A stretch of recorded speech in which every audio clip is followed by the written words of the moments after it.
जय हिंद दोस्तों, स्वागत है आप लोगों का आपके अपने चैनल टारगेट एजुकेशन में। आशा करते हैं कि आप सभी अच्छे होंगे। दोस्तों, जैसा कि आप सभी जानते हैं कि शिक्षकों की नियुक्ति बीपीएससी परीक्षा के माध्यम से होनी है तथा पहले से कार्यरत नियोजित शिक्षकों को भी बीपीएससी परीक्षा पास करनी होगी।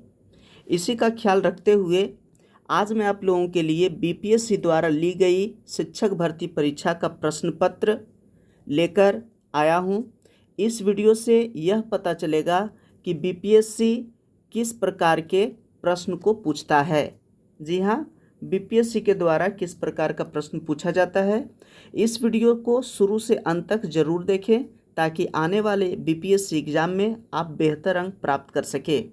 आप लोगों से एक छोटी सी रिक्वेस्ट है कि यदि अभी तक मेरे चैनल को सब्सक्राइब नहीं किए तो सब्सक्राइब कर ले, बेल आइकन को ज़रूर दबाइए ताकि इसी प्रकार की महत्वपूर्ण वीडियो की नोटिफिकेशन आप लोगों तक आसानी से पहुंच सके। तो आइए शुरू करते हैं आज का ये पहला प्रश्न।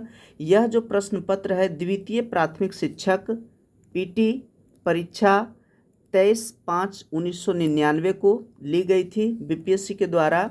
यही प्रश्न पत्र आप लोगों को पूरे हल के साथ लेकर आया हूँ। तो आइए शुरू करते हैं आज का पहला प्रश्न। जी हाँ, आज का पहला प्रश्न आप लोगों के सामने। इसमें 100 प्रश्न है और टोटल प्रश्नों को हल के साथ देखेंगे और इससे यह पता चलेगा कि बीपीएससी किस प्रकार के प्रश्नों को पूछता है। तो आइए शुरू करते हैं पहला प्रश्न। जी हाँ, भारतवर्ष में कितने राज्य हैं? बिल्कुल आसान सा सवाल। भारतवर्ष में कितने राज्य हैं? इसका सही आंसर होगा ऑप्शन डी। जी हाँ, पहले 29 राज्य था लेकिन अब 28 बचा क्योंकि जम्मू कश्मीर जो है अब केंद्र शासित प्रदेश बन चुका है। दूसरा प्रश्न है कि अशोक की राजधानी कहाँ थी? जी हाँ, अशोक की राजधानी कहाँ थी? इसका सही आंसर होगा ऑप्शन ए पाटलिपुत्र। नेक्स्ट प्रश्न है तीसरा, अरुणाचल प्रदेश कहाँ है? जी हाँ, अरुणाचल प्रदेश कहाँ है? इसका सही जवाब होगा ऑप्शन बी भारत के उत्तर पूर्व में। जी हाँ, उत्तर पूर्व में। नेक्स्ट प्रश्न कि गौतम बुद्ध का जन्म कहाँ हुआ था? जी हाँ, गौतम बुद्ध का जन्म कहाँ हुआ? सही आंसर होगा ऑप्शन डी कपिलवस्तु में। जी हाँ, गौतम बुद्ध का जन्म कपिलवस्तु में हुआ और उनकी मृत्यु हुई थी कुशीनगर में। जी हाँ, नेक्स्ट प्रश्न है ये 5 नंबर का, कोयला तथा लोहा कहाँ मिलते हैं? कोयला तथा लोहा कहाँ मिलते हैं? ऑप्शन दिया गया हरियाणा, राजस्थान, उत्तर प्रदेश और बिहार। तो यहाँ आंसर जो होगा वो होगा झारखंड। जी हाँ, झारखंड में जो है कोयला और लोहा दोनों मिलता है। जी हाँ, ये 1999 का प्रश्न पत्र है और 1999 में बिहार झारखंड मिला हुआ था। तो इसी कारण से ऑप्शन दे रहा है बिहार, लेकिन इसका सही आंसर होगा झारखंड। और नेक्स्ट प्रश्न 6 नंबर का कि सारनाथ किन के लिए पुण्य स्थान है? सारनाथ किन के लिए पुण्य स्थान है? इसका सही आंसर होगा ऑप्शन ए बौद्ध धर्म के लिए। जी हाँ, बौद्ध के लिए। नेक्स्ट प्रश्न 7 नंबर का है कि गंगा नदी कहाँ नहीं बहती? ऑप्शन यहाँ दिया गया है ए पश्चिम बंगाल, बी उत्तर प्रदेश, सी बिहार और डी उड़ीसा। तो इसका सही आंसर होगा ऑप्शन डी उड़ीसा में जो है गंगा नदी नहीं बहती है। अगला प्रश्न 8 नंबर का कि लद्दाख किस राज्य में है? तो ऑप्शन के अनुसार यहाँ होगा जम्मू कश्मीर, लेकिन जम्मू कश्मीर और लद्दाख जो है अब अलग अलग केंद्र शासित प्रदेश बन चुका है। तो ये 1999 का प्रश्न है, इसलिए इसका आंसर जम्मू कश्मीर है। तो यहाँ हमें ध्यान देना होगा कि लद्दाख और जम्मू कश्मीर अलग अलग केंद्र शासित प्रदेश बन चुका है। नेक्स्ट प्रश्न है 9 नंबर का कि सोना किस राज्य में मिलता है? सोना किस राज्य में मिलता है? इसका सही आंसर होगा ऑप्शन ए कर्नाटक में। जी हाँ, कर्नाटक में सोना मिलता है। प्रश्न संख्या 10, गांधी जी ने किसको नेतृत्व दिए थे? किसको नेतृत्व दिए थे? ऑप्शन ए है चंपारण सत्याग्रह, बी असहयोग आंदोलन, सी भारत छोड़ो आंदोलन और डी इनमें से सभी। जी हाँ, तो ये सभी आंदोलन को गांधी जी नेतृत्व दिए थे। जी हाँ, चंपारण सत्याग्रह, असहयोग आंदोलन, भारत छोड़ो आंदोलन, इसलिए सभी आंसर होगा इनमें से सभी, ऑप्शन डी। नेक्स्ट प्रश्न है 11 नंबर का। 11 नंबर का प्रश्न ये रहा आप लोगों के सामने कि बाल गंगाधर तिलक का जन्म कहाँ हुआ था। बाल गंगाधर तिलक का जन्म हुआ था महाराष्ट्र में, इसलिए इसका ऑप्शन होगा बी महाराष्ट्र। 12 नंबर का, भारत का प्रथम राष्ट्रपति कौन थे। जी हाँ, भारत के प्रथम राष्ट्रपति, बिल्कुल आसान सा सवाल, आप लोग जानते होंगे, भारत के प्रथम राष्ट्रपति थे डॉक्टर राजेंद्र प्रसाद। जी हाँ। नेक्स्ट प्रश्न 13 नंबर का, कि भारत का राष्ट्रगीत, यहाँ राष्ट्रगान होना चाहिए क्योंकि जन गण मन जो है वो राष्ट्रगान है। जी हाँ, तो भारत का जो राष्ट्रगान है जन गण मन, किसने लिखा था। जी हाँ, इसका सही आंसर होगा ऑप्शन ए बंकिम चंद्र चटर्जी। जी हाँ, उनके द्वारा ये राष्ट्रगान लिखा गया था। नेक्स्ट प्रश्न 14 नंबर का, कि बाबू वीर कुंवर सिंह किस युद्ध में लड़े थे। ऑप्शन सी है 1857 के विद्रोह में। जी हाँ, 1857 का जो विद्रोह हुआ था अंग्रेजों के खिलाफ, उसमें बाबू वीर कुंवर सिंह युद्ध लड़े थे। नेक्स्ट प्रश्न है 15 नंबर का, कि भारत गणराज्य कब बना। जी हाँ, भारत गणराज्य कब बना, इसका सही आंसर होगा ऑप्शन बी 1950 ईस्वी में, क्योंकि भारत का संविधान 1950 में लागू हुआ, इसलिए गणराज्य घोषित हुआ ये 1950 में। नेक्स्ट प्रश्न है 16 नंबर का, कि भारत पाकिस्तान युद्ध कब घटित हुआ। इसका सही आंसर होगा ऑप्शन डी इनमें से सभी वर्षों में। जी हाँ, 1948 में भी युद्ध हुआ और 1965 में भी, 1971 में भी, तो इसलिए इसका सही आंसर होगा ऑप्शन डी। नेक्स्ट प्रश्न 17 नंबर का, शेख हसीना क्या करती हैं। जी हाँ, शेख हसीना क्या करती हैं, तो शेख हसीना जो है इसका सही आंसर होगा ऑप्शन डी एक देश में शासन करती हैं। बांग्लादेश के प्रधानमंत्री रह चुकी है शेख हसीना, तो इसका सही आंसर होगा ऑप्शन डी कि एक देश में शासन करती है। 18 नंबर का प्रश्न है कि पोखरण किस लिए विख्यात है। जी हाँ, पोखरण किस लिए विख्यात है, इसका सही आंसर होगा ऑप्शन सी अणु विस्फोटन के लिए। जी हाँ, वहाँ विस्फोट करके परीक्षण किया जाता है, तो इसलिए अणु विस्फोटन के लिए वो विख्यात है, प्रसिद्ध है। नेक्स्ट प्रश्न है 19 नंबर का, कोफी अन्नान कौन है। जी हाँ, कोफी अन्नान, इसका सही आंसर होगा ऑप्शन बी।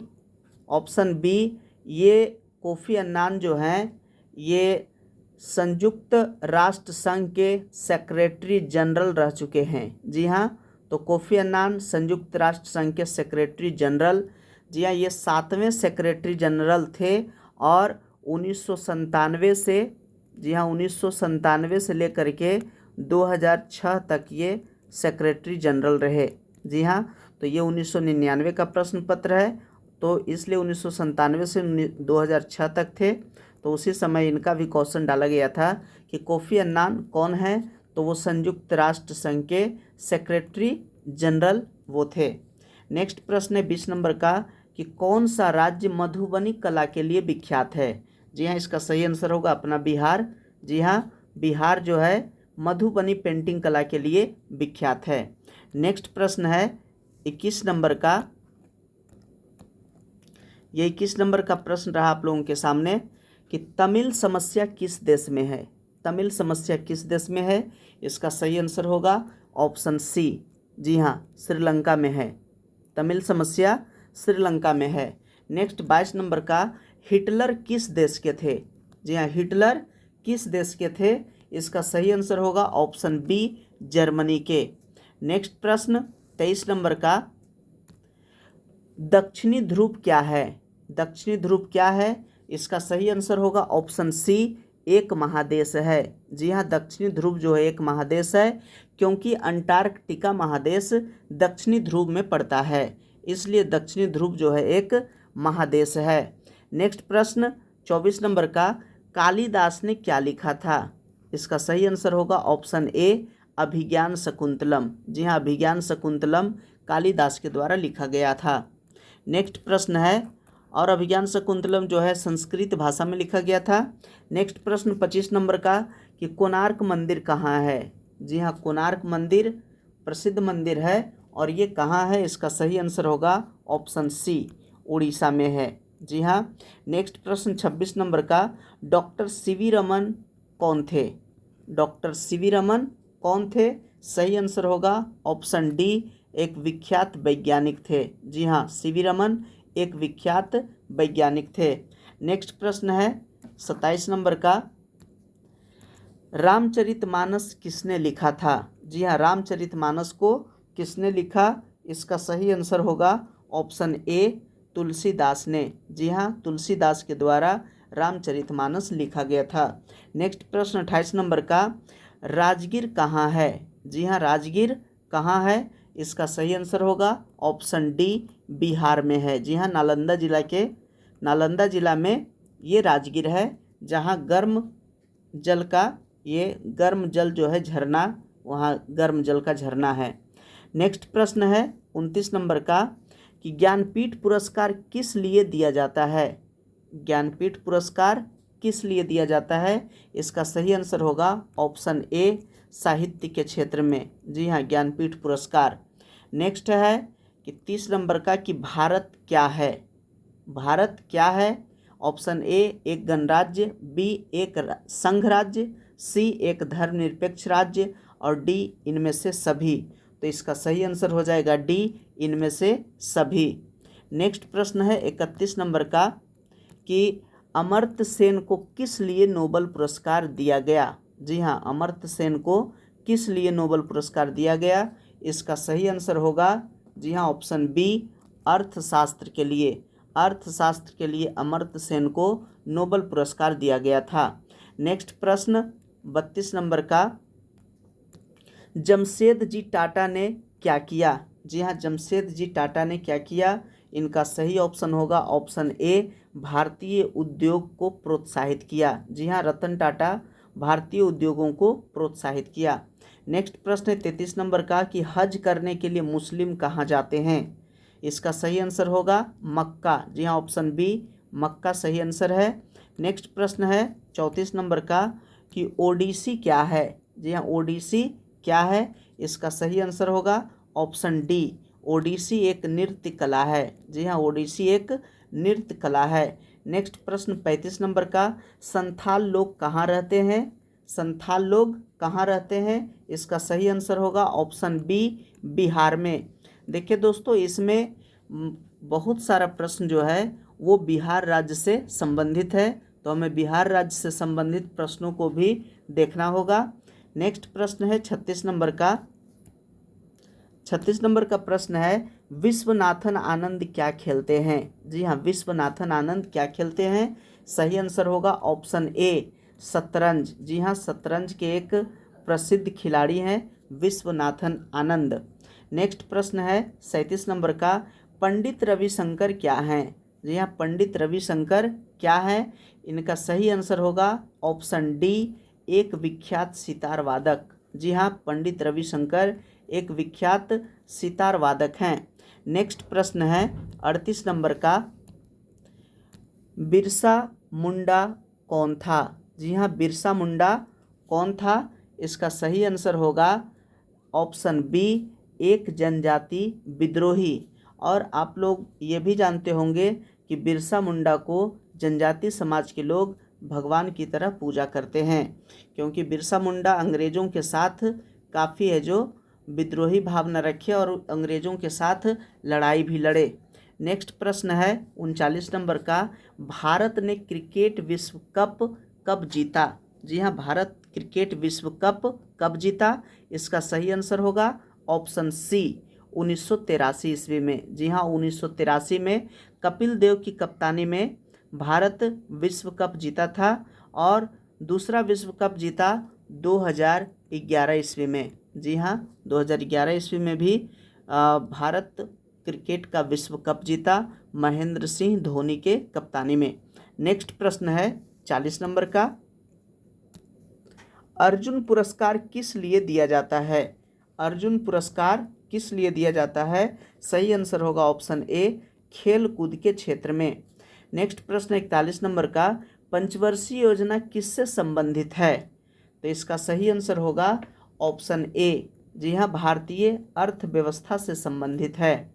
नेक्स्ट प्रश्न है 42 नंबर का, मलयालम भाषा ज़्यादातर कहाँ बोला जाता है? जी हाँ, मलयालम भाषा ज़्यादातर कहाँ बोला जाता है? सही आंसर होगा ऑप्शन बी, केरल में। जी हाँ, केरल में मलयालम भाषा ज़्यादा बोला जाता है। नेक्स्ट प्रश्न 43 नंबर का, संतोष ट्रॉफी किस लिए दिया जाता है? जी हाँ, ट्रॉफी का नाम है संतोष ट्रॉफी और यह फुटबॉल के क्षेत्र में दिया जाता है, इसलिए इसका सही आंसर ऑप्शन ए है। नेक्स्ट प्रश्न 44 नंबर का, कम्युनिस्ट पार्टी कहाँ शासन कर रहे हैं? तो ये उस समय का प्रश्न है 1999 का, और उस समय कम्युनिस्ट पार्टी का ज़्यादा जो शासन होता था वो पश्चिम बंगाल में चल रहा था। नेक्स्ट प्रश्न है 45 नंबर का। जी हाँ, 45 नंबर का प्रश्न आप लोगों के सामने ये रहा। 45 नंबर का प्रश्न, हाल ही में संयुक्त राज्य अमेरिका ने कहाँ पर बमबारी किया? जी हाँ, ये भी करेंट अफेयर है 1999 का। इसका सही आंसर है बी, यूगोस्लाविया पर।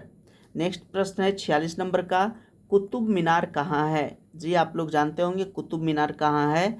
इसका सही आंसर होगा ऑप्शन बी, दिल्ली। जी हाँ, कुतुब मीनार दिल्ली में है। नेक्स्ट प्रश्न है 47 नंबर का, कि सद्दाम हुसैन कहाँ का शासक था, या सद्दाम हुसैन कहाँ शासन करते हैं?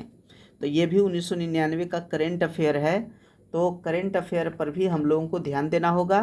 तो 47 का आंसर सी हो जाएगा, इराक। जी हाँ, सद्दाम हुसैन जो है वो इराक में शासन करते हैं, और ये करेंट अफेयर है 1999 का, तो हम लोग को करेंट अफेयर पर भी ध्यान देना होगा। नेक्स्ट प्रश्न है 48 नंबर का, कि चंडीगढ़ कहाँ है? जी हाँ, चंडीगढ़ कहाँ है? तो ये हरियाणा में है, क्योंकि हरियाणा की राजधानी चंडीगढ़ है। नेक्स्ट प्रश्न है, नालंदा क्या था? जी हाँ, नालंदा क्या था?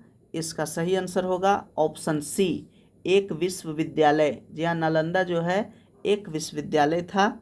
नेक्स्ट प्रश्न है 50 नंबर का, कि खालसा किस धर्म से संबंधित है?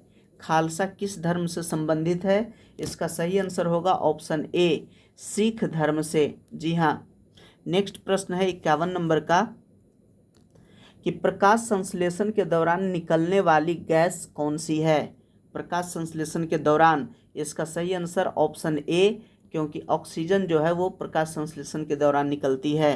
नेक्स्ट प्रश्न 52 नंबर का, आलू के पौधे में खाए जाने वाला भाग होता है क्या? तो इसका सही आंसर होगा ऑप्शन बी, तना। जी हाँ, आलू का हम लोग तना खाते हैं। नेक्स्ट प्रश्न है 53 नंबर का, कि दौड़ लगाते समय मनुष्य का रक्तचाप क्या होता है? जी हाँ, दौड़ लगाते समय मनुष्य का रक्तचाप क्या होगा? आप सभी जानते होंगे कि उसका रक्तचाप है जो बढ़ जाएगा। जी हाँ, तो रक्तचाप जो है बढ़ जाता है। नेक्स्ट प्रश्न है 54 नंबर का, कोशिका का आनुवांशिक पदार्थ होता है, क्या होता है? कोशिका का आनुवांशिक पदार्थ क्या होता है? इसका सही आंसर होगा ऑप्शन सी, डीएनए। जी हाँ। नेक्स्ट प्रश्न है 55 नंबर का, कि भारत में विभिन्न फलों की खेती के क्षेत्र के हिसाब से निम्न क्रम सही है? यानी निम्न में से कौन सा क्रम जो है भारत में विभिन्न प्रकार के फलों की खेती के क्षेत्र के हिसाब से सही है? इसका सही आंसर होगा ऑप्शन डी, आम, केला, नींबू प्रजाति और अनानास। जी हाँ, आम, केला, नींबू प्रजाति के फल और अनानास। नेक्स्ट प्रश्न है 56 नंबर का, कि निम्न में से किसका वर्गीकरण सजीव यांत्रिक ऊतक के रूप में किया जा सकता है? जी हाँ, सजीव यांत्रिक ऊतक के रूप में। इसका सही आंसर होगा ऑप्शन डी, खंभ मृदु ऊतक। जी हाँ, खंभ मृद ऊतक। नेक्स्ट प्रश्न 61 नंबर का, या 61 नंबर का प्रश्न रहा आप लोगों के सामने।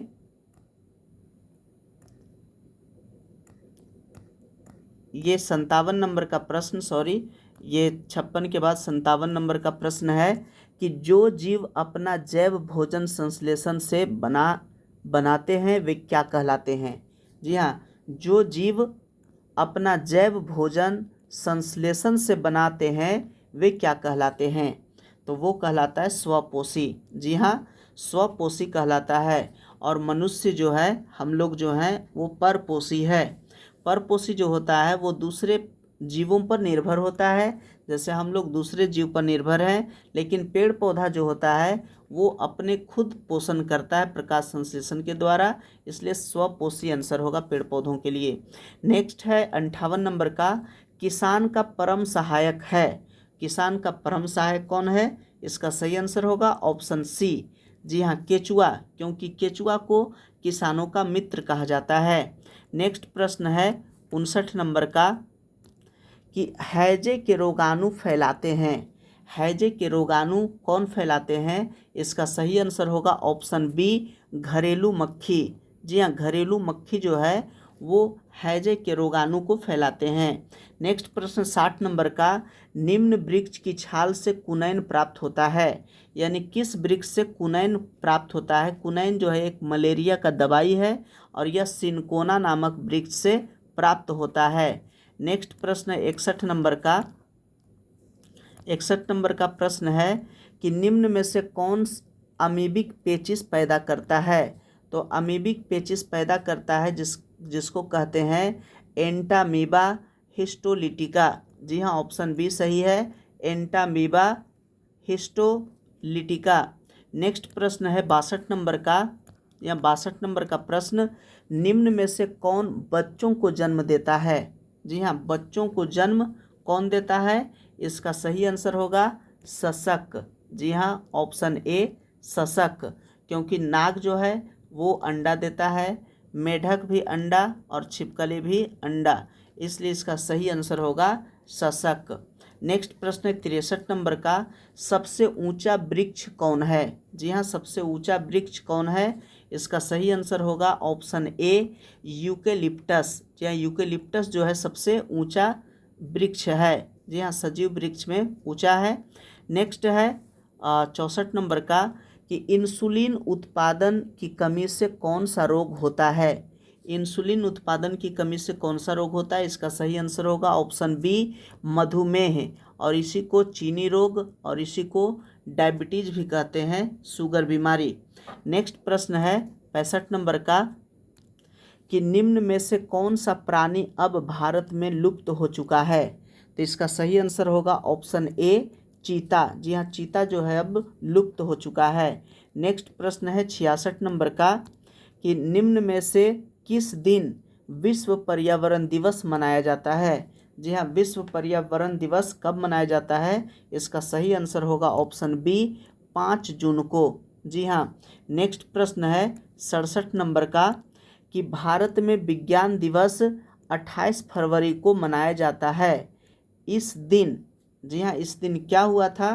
तो इसका सही आंसर होगा ऑप्शन सी, रमन प्रभाव प्रकाशित हुआ था। जी हाँ, 28 फरवरी को ही रमन प्रभाव प्रकाशित हुआ था, इसलिए इस दिन 28 फरवरी को विज्ञान दिवस मनाया जाता है।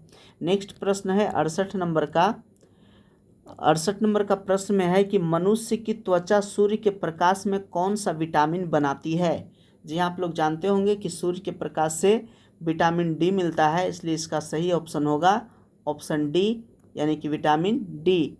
नेक्स्ट प्रश्न है 69 नंबर का, 69 नंबर का प्रश्न रहा आप लोगों के सामने, कि एक अणु में 9 इलेक्ट्रॉन, 9 प्रोटॉन और 10 न्यूट्रॉन है, उसकी द्रव्यमान संख्या क्या होगा? उसका द्रव्यमान संख्या क्या होगा? इसका सही आंसर होगा ऑप्शन सी। जी हाँ, ऑप्शन सी, क्योंकि द्रव्यमान संख्या बराबर होता है प्रोटॉन की संख्या जोड़ न्यूट्रॉन की संख्या। जी हाँ, प्रोटॉन की संख्या जोड़ न्यूट्रॉन की संख्या बराबर होता है द्रव्यमान। जी हाँ, तो प्रोटॉन की संख्या यहाँ पर 9 है और न्यूट्रॉन की संख्या 10 है, ये दोनों को प्लस कर देंगे तो 9 और 10 19 होता है, इसलिए इसका सही आंसर ऑप्शन सी होगा। नेक्स्ट प्रश्न है 70 नंबर का, कि एक अणु के न्यूक्लियस में हो सकते हैं। तो एक अणु के न्यूक्लियस में क्या हो सकते हैं? इसका सही आंसर होगा ऑप्शन बी। जी हाँ, ऑप्शन बी, 1 व 2 केवल। जी हाँ, यानी कि प्रोटॉन और न्यूट्रॉन होता है किसी भी एक अणु के न्यूक्लियस में, यानी नाभिक में।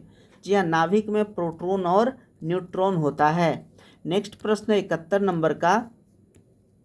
71 नंबर का प्रश्न है कि जब एक लाल फूल को हरे कांच में से देखा जाए तो वह प्रतीत होता है, तो कैसा प्रतीत होगा? इसका सही आंसर होगा ऑप्शन डी, वह काला प्रतीत होता है। नेक्स्ट है 72 नंबर का कि काला वीवर नाम इसलिए दिया गया, इसका सही आंसर होगा ऑप्शन सी। जी हाँ, इसका गुरुत्व इतना अधिक होता है कि यह प्रकाश तक को अंतरिक्ष में प्रसारित होने से रोकता है, इसलिए काला वीवर नाम दिया गया। नेक्स्ट प्रश्न है 73 नंबर का कि एक अणु पर उच्च ऊर्जा विकिरण पड़ने से एक या अधिक इलेक्ट्रॉनों का अपनयन को क्या कहते हैं? इसका सही आंसर होगा ऑप्शन बी, आयनीकरण कहते हैं। नेक्स्ट प्रश्न है 74 नंबर का कि यदि वायुमंडल न होता तो धरती की सतह पर औसत तापमान कितना होता? तो इसका सही आंसर होगा ऑप्शन बी, यहाँ धरती का तापमान अधिक हो जाता। नेक्स्ट प्रश्न है 75 नंबर का कि निम्न प्रकार की विकिरण से अधिक तरंगदैर्घ्य का चयन करें, यानी अधिक तरंगदैर्घ्य जो है किस प्रकार के कलर में होता है, किस प्रकार के प्रकाश में होता है? इसका सही आंसर होगा ऑप्शन ए, लाल प्रकाश में। जी हाँ, लाल प्रकाश में। नेक्स्ट प्रश्न है 76 नंबर का कि पृथ्वी सूर्य के चारों ओर घूमती है, इस प्रक्रिया को निम्नलिखित में से कौन उत्तम आधार प्रदान करता है? जी हाँ, उत्तर आधार कौन सा प्रदान करता है? इसका सही आंसर होगा ऑप्शन सी, विभिन्न ऋतुओं का होना। जी हाँ, विभिन्न ऋतु जो आता है वो पृथ्वी सूर्य के चारों ओर घूमती है, इस कारण से ही। नेक्स्ट प्रश्न है 77 नंबर का। यह 77 नंबर का प्रश्न है कि 12 मीटर लंबी और 12 किलोग्राम भार वाली एक समान छड़ को इसके केंद्र में धुराग्रस्त किया गया, एक सिरे से 3 मीटर की दूरी पर 10 किलोग्राम का भार डाला गया, संतुलन बनाए रखने हेतु दूसरे सिरे पर कितना भार डालना चाहिए? इसका सही आंसर होगा ऑप्शन, देख लीजिए यहाँ कि इसका सही ऑप्शन क्या होगा। तो 77 का यहाँ ऑप्शन दे रहा है 5, 10, 15 और 20 किलोग्राम। तो इसका सही आंसर होगा ऑप्शन, जी हाँ, ए, 5 किलोग्राम। नेक्स्ट प्रश्न है 78 नंबर का।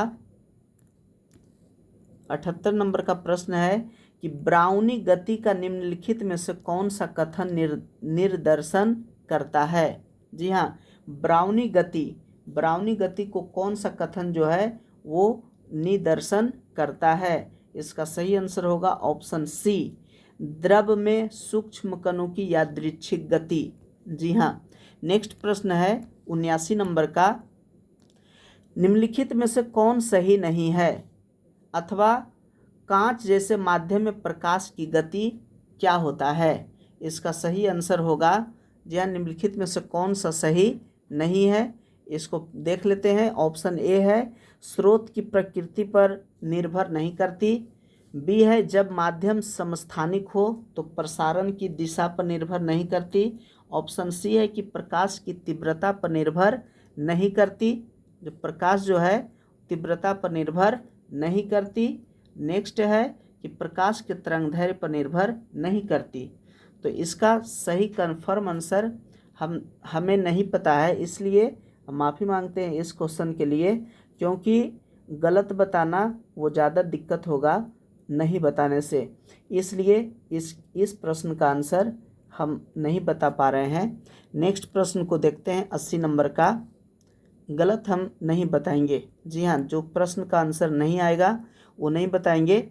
तो 80 नंबर का देखते हैं कि बीटा किरणें वास्तव में है, बीटा किरणें वास्तव में क्या है? इसका सही आंसर होगा ऑप्शन डी, रेडियोधर्मी न्यूक्लियस द्वारा उत्सर्जित इलेक्ट्रॉन है। जी हाँ, बीटा किरण। 81 नंबर का प्रश्न है, देखिए आप लोगों के सामने कि एक घर में लगे 2 बल्बों में से एक बल्ब तेज रोशनी देता है, दोनों में से किस बल्ब का प्रतिरोध अधिक है? जी हाँ, तो इसका सही आंसर होगा ऑप्शन बी, चमकीला बल्ब का। जी हाँ, चमकीला बल्ब जो होता है उसका प्रतिरोध ज़्यादा होता है, और जो बल्ब चमकीला होता है वह तेज जलता है, और जो बल्ब तेज जलता है उसका प्रतिरोध ज़्यादा होता है। नेक्स्ट प्रश्न है 82 नंबर का, कि एक ऊंची क्षमता वाली बिजली की तार पर एक पक्षी बैठा है, वह तुरंत मर जाता है, उसे हल्का सा झटका लगता है, वह अप्रभावित रहता है, या उसे जानलेवा झटका लगता है। इसका सही आंसर होगा ऑप्शन सी, वह अप्रभावित रहता है, यानी कि पक्षी पर कोई भी प्रभाव नहीं पड़ता है। इसका कारण यह है कि जो पक्षी होती है उसका भार जो है, उसका आकार बहुत कम होता है, और वह एक ही तार पे बैठता है, इसलिए वह जो है अप्रभावित रहता है। नेक्स्ट प्रश्न है 83 नंबर का, कि अस्थाई चुंबक बनाने के लिए उपयुक्त धातु है। तो अस्थाई चुंबक बनाने के लिए उपयुक्त धातु कौन सा है? इसका सही आंसर होगा ऑप्शन सी, यानी कि इस्पात। नेक्स्ट प्रश्न है 84 नंबर का, यह 84 नंबर का प्रश्न, कि परिणामित्रों का प्रयोग होता है। जी हाँ, परिणामित्रों का प्रयोग कहाँ होता है? इसका सही आंसर होगा ऑप्शन ए, यानी केवल डीसी परिपथ में। नेक्स्ट है 85 नंबर का, शुद्ध सिलिकॉन होता है। शुद्ध सिलिकॉन क्या होता है? इसका सही आंसर होगा ऑप्शन बी, अर्धसंवाहक यानी अर्धचालक होता है। नेक्स्ट प्रश्न है 86 नंबर का। जी हाँ, 86 नंबर का प्रश्न ये रहा आप लोगों के सामने।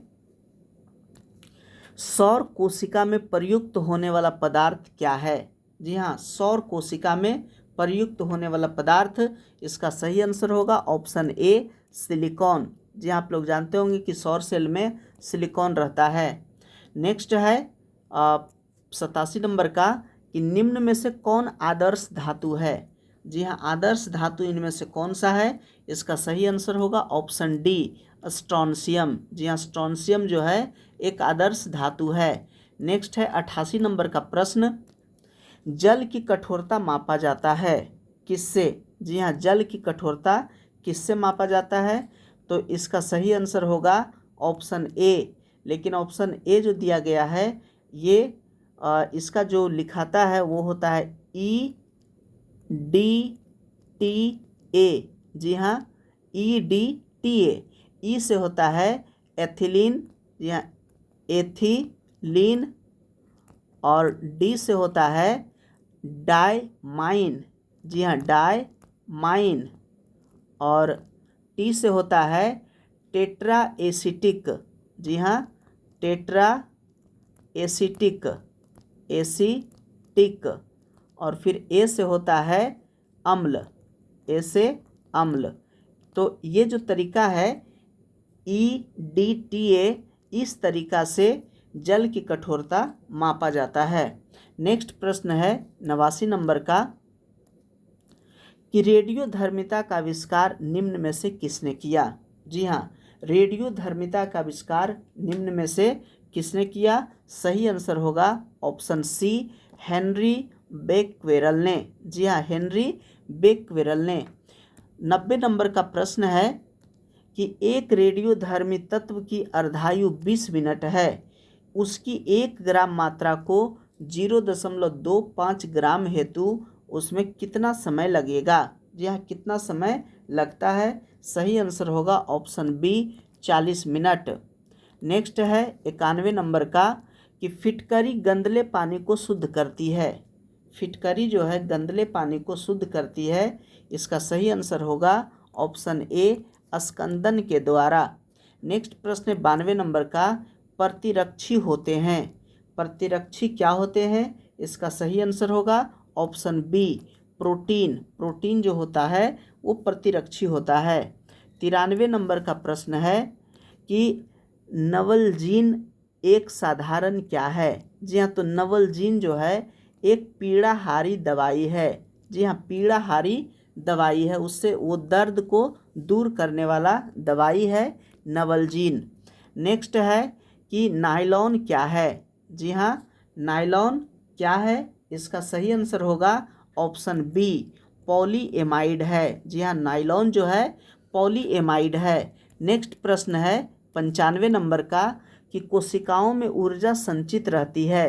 कोशिकाओं में ऊर्जा संचित किस रूप में रहती है? इसका सही आंसर होगा ऑप्शन सी, एटीपी के रूप में। जी हाँ, एटीपी का फुल फॉर्म होता है एडिनोसिन ट्राईफॉस्फेट। जी हाँ, एडिनोसिन ट्राईफॉस्फेट। नेक्स्ट प्रश्न है 96 नंबर का कि निम्न में से सबसे अधिक लचकदार पदार्थ कौन सा है? जी हाँ, निम्न में से सबसे अधिक लचकदार पदार्थ कौन सा है? इसका सही आंसर होगा ऑप्शन डी, इस्पात। जी हाँ, इस्पात जो है रबर से भी ज़्यादा लचकदार होता है। जी हाँ, इसका सही आंसर होगा इस्पात। नेक्स्ट प्रश्न है 97 नंबर का, निम्न में से कौन सा केवल एक तत्व निर्मित है? जी हाँ, एक तत्व से निर्मित है। निम्न में से कौन सा जो है केवल एक तत्व से निर्मित है? तो इसका सही आंसर होगा ऑप्शन सी, हीरा जो है एक तत्व से निर्मित है, क्योंकि वायु जो है उसमें ऑक्सीजन, नाइट्रोजन, कार्बन डाइऑक्साइड मिला हुआ है। कांच जो है ये भी जो है अकेला नहीं रहता है। कांच जो है बालू, चूना और सोडा का मिश्रण है। और रेत जो है यह भी मिश्रण है, यानी सिलिकॉन ऑक्साइड को रेत कहा जाता है। और सिलिकॉन ऑक्साइड जो है सिलिकॉन और ऑक्सीजन का मिश्रण है। इसलिए ये तीनों जो है ये एक तत्व का बना हुआ नहीं है। इसमें इसका सही आंसर होगा हीरा, क्योंकि हीरा जो है सिर्फ कार्बन से बना होता है। नेक्स्ट प्रश्न है 98 नंबर का। जी हाँ, 98 नंबर का प्रश्न, निम्नलिखित में से कौन सी गैस वायु का प्रमुख घटक है? जी हाँ, वायु का सबसे प्रमुख घटक जो है इसका सही आंसर ऑप्शन ए है, नाइट्रोजन। जी हाँ, नाइट्रोजन जो है एक सर्वप्रमुख घटक है वायु का, क्योंकि नाइट्रोजन जो होता है वो 78% होता है। नाइट्रोजन जो होता है वायु में 78% होता है। नेक्स्ट है 99 नंबर का, लोहे को इस्पात में बदलने के लिए कौन सी धातु मिलाई जाती है? लोहे को इस्पात में बदलने के लिए कौन सी धातु मिलाई जाती है? इसका सही आंसर होगा ऑप्शन सी, निकेल। जी हाँ, नेक्स्ट प्रश्न और अंतिम प्रश्न है आज के लिए कि बिजली के बल्ब का तंतु बना होता है किसका? जी हाँ, किसका बना होता है? तो इसका सही आंसर होगा ऑप्शन डी, टंगस्टन का। जी हाँ, टंगस्टन का ही बना होता है बिजली के बल्ब का तंतु। दोस्तों, आशा करते हैं कि ये वीडियो आप लोगों को अच्छा लगा होगा। अगर अच्छा लगा है तो लाइक कीजिए और प्यारा सा कमेंट करना नहीं भूलिए। अगर अभी तक मेरे चैनल को सब्सक्राइब नहीं किए हैं तो चैनल को सब्सक्राइब कर ले और बेल आइकन को ज़रूर दबाइए, ताकि इसी प्रकार की महत्वपूर्ण वीडियो की नोटिफिकेशन आप लोगों तक आसानी से पहुंच सके। वीडियो देखने के लिए बहुत बहुत धन्यवाद।